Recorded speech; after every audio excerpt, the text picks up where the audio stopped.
This is a flesh sensing technology brake from a popular and high-end brand of saw.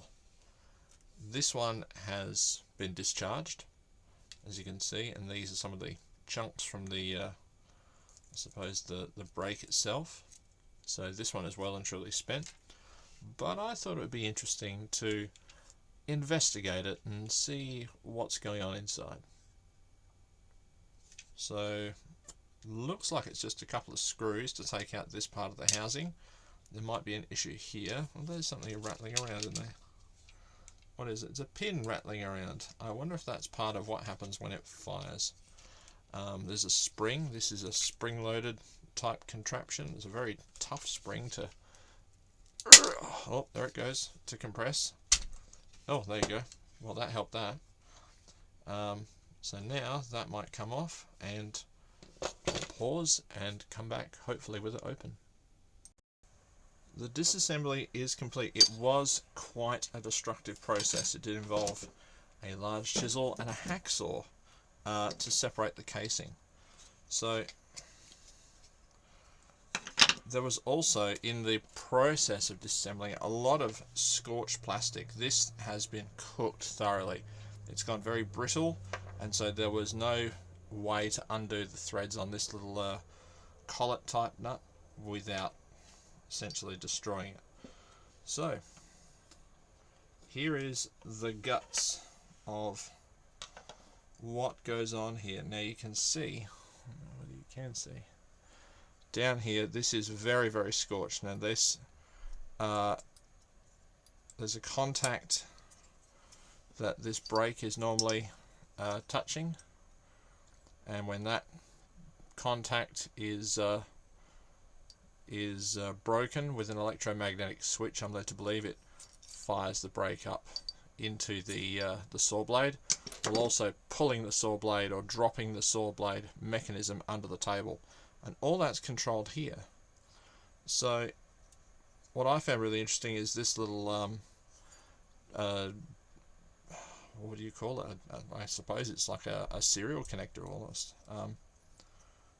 So this is very burnt, and it appears to go to this capacitor. So I'm wondering whether this capacitor has something to do with it being charged to maintain the connection in the switch, and then when the connection is broken with that electromagnetic switch, this capacitor discharges, which, you know, fires off this thing and fires the brake up into the blade. It is, I should be very careful with this capacitor, it is 200 volts, 1000 microfarad, so that is and it's a Rubicon capacitor, so it is quite a good capacitor brand. Let me just see if I can, I'll be careful and I will attempt to make sure it is shorted. I dare say, because the brake has actuated, it will be.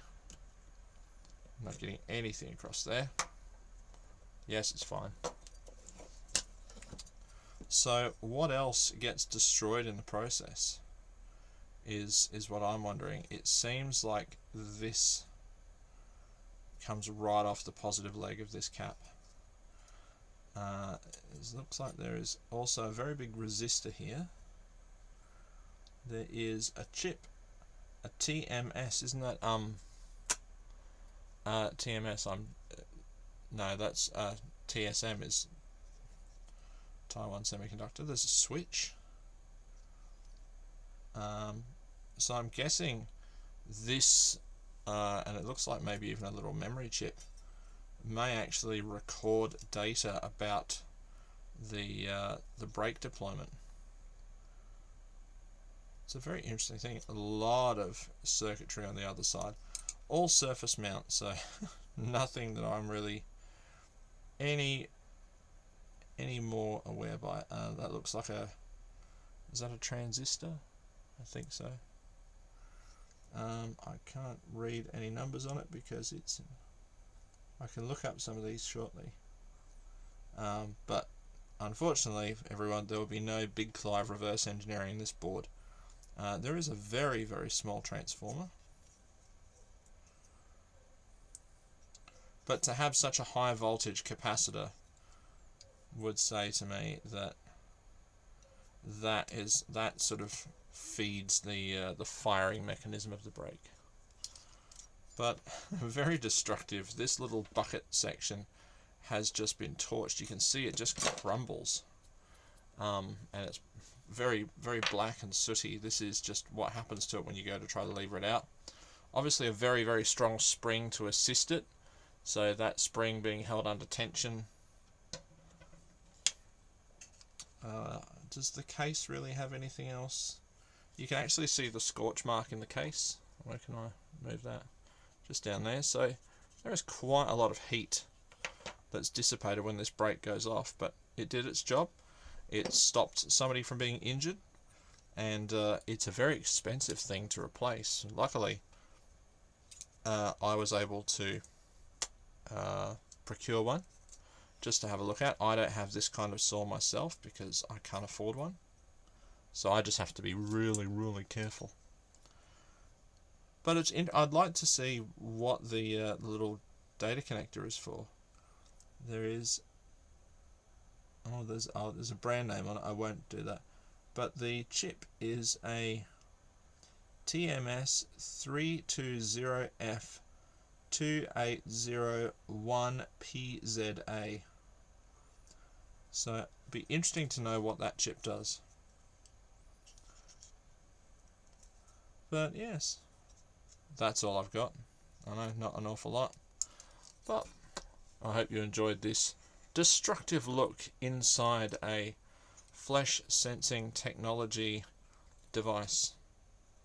And if you like other content like this, there's probably other things on the channel, maybe even more eventful than this one. And if not, if you found this a complete waste of time, please feel free to send this video to someone else and say it's really important that they watch it, so you can waste their time and I get another view. Thanks very much, everyone.